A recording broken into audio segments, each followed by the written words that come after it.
Cerita rakyat Sumatera Barat legenda Malin Kundang. Cerita rakyat populer asal Sumatera Barat tentang anak durhaka yang dikutuk menjadi batu. Cerita rakyat Malin Kundang berasal dari Provinsi Sumatera Barat, tepatnya di Desa Air Manis. Di Pulau Pisang Besar dan Pisang Kecil, kini Pantai Air Manis yang terletak di desa tersebut menjadi salah satu destinasi wisata populer di Padang. Cerita ini berkisah tentang seorang anak yang durhaka kepada ibunya, sehingga dikutuk menjadi batu. Kisah Malin Kundang sangat populer, sehingga banyak diadaptasi ke dalam bentuk seni lainnya.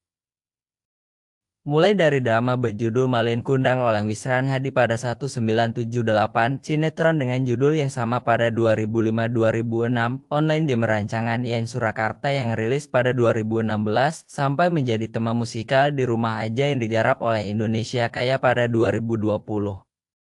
Selain itu, kisah legendaris ini turut menginspirasi seniman Dasril Bayras dan Iden Jani Usman untuk membuat relief batu berbentuk pecahan kapal dan sosok manusia yang menggambarkan Malin Kundang.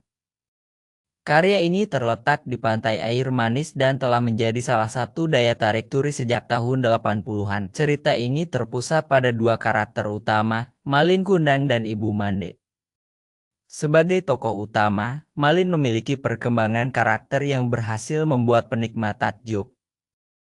Bermula dari seorang anak yang patuh kepada orang tua, Malin berubah secara drastis menjadi sosok yang sombong dan durhaka. Ibu Mande digambarkan sebagai seorang ibu yang penyabar dan giat bekerja. Peran pendukung lainnya seperti istri Malin dan orang-orang dari kehidupan barunya, digambarkan sebagai karakter yang netral kendati tidak mengetahui kebenaran kisah Malin. Simak cerita lengkap hidup Malin Kundang berikut. Ibu Mande Rubayah dan Malin Kundang pada zaman dahulu, di sebuah desa nelayan di Air Manis, Sumatera Barat, hiduplah satu keluarga nelayan.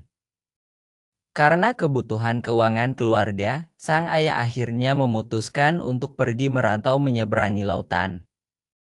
Namun, sang ayah tidak pernah kembali ke kampung dan meninggalkan istrinya, Mande Rubayah. Sang istri kemudian membesarkan anak mereka, Malin, seorang diri. Oleh sang ibu, Malin sering dikundang-kundang dibawa kemana saja. Oleh karena itu, sang anak mendapat panggilan baru, Malin Kundang. Malin tumbuh sebagai anak yang pintar, tapi sedikit nakal. Malin sering mengejar ayam dan memukul mereka dengan sapu. Suatu hari, ketika Malin sedang mengejar ayam, Malin terjatuh dan tangannya terbentur sebuah batu. Luka itu meninggalkan bekas di lengannya. Beranjak dewasa, Malin merasa iba pada ibunya yang harus bersusah payah menafkahi mereka, sehingga berniat untuk merantau bersama sebuah kapal dagang. Ketika menceritakan tentang niatnya, sang ibu tidak mengizinkan Malin untuk pergi. Ibu Mande tidak rela ditinggal anak sematawayangnya. Ibu Mande juga takut Malin akan menjadi seperti ayahnya yang pergi dan tidak pernah kembali ke kampung. Malin Kundang merantau dan menjadi sukses meski ditolak sang ibu, Malin tidak berhenti membujuknya. Melihat kegigihan Malin, Ibu Mande pun mengizinkannya pergi, meski dengan berat hati. Setelah meyakinkan ibunya bahwa dirinya akan baik-baik saja, Malin pun pamit dan meninggalkan Ibu Mande seorang diri di desa. Ketika sedang berlayar dalam perantauannya, sebuah kejadian buruk menimpa kapal yang ditumpangi Malin sehingga ia terdampar di sebuah pantai. Warga desa di pantai tersebut menyambut dan membantu Malin untuk tinggal dan bekerja di sana. Malin bekerja dengan sangat rajin mengolah tanah desa yang subur dan menjadi semakin sukses. Malin memiliki 100 orang pekerja dan sejumlah kapal dagang sendiri. Setelah berhasil menjadi orang kaya, Malin pun mempersunting anak seorang saudagar kaya. Sementara itu, Ibu Mande tidak pernah mendapatkan kabar apapun dari Malin selepas kepergiannya. Selama bertahun-tahun, Ibu Mande hanya bisa memandangi laut sambil berdoa agar anaknya selamat dan mengirimkan kabar, atau bahkan kembali ke desa. Setiap kali ada kapal besar yang bersandar di desa, Ibu Mande selalu bertanya kepada nahoda dan awak kapal tentang anaknya.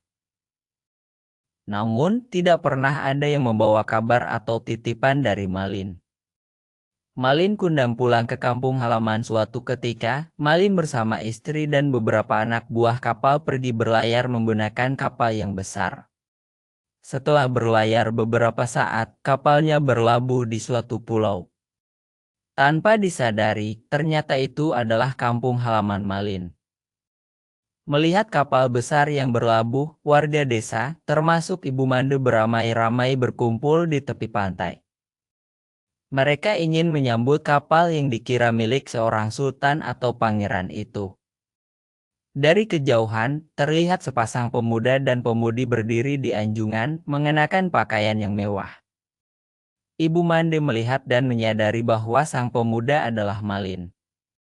Segera setelah kapal berlabuh dan kedua pemuda itu turun dari kapal, Ibu Mande berlari mendekati anaknya. Dari dekat, Ibu Mande melihat bekas luka di lengan sang pemuda dan menjadi semakin yakin bahwa pemuda itu adalah Malin. Ia kemudian memeluk Malin sambil memanggil namanya dan bertanya tentang kabarnya.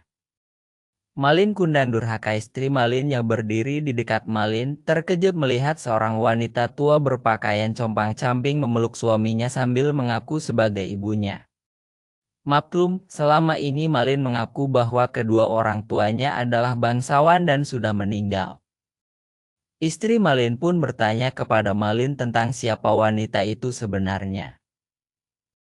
Karena malu kepada istrinya, Malin kemudian mendorong ibunya dan berkata kasar kepada Ibu Mande.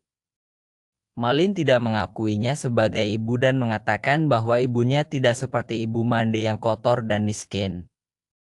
Setelah itu, Malin memerintahkan istri dan anak buahnya untuk bergegas kembali ke kapal untuk berlayar. Malin Kundang dikutuk menjadi batu. Ibu Mande yang sudah tua renta terkapar di pasir, menangis dan sakit hati sampai pingsan. Setelah akhirnya tersadar, Ibu Mande tinggal sendiri di pantai dan warga desa yang tadinya ramai sudah meninggalkannya. Ibu Mande juga melihat bahwa kapal Malin dan istrinya sudah berlayar jauh dari pantai.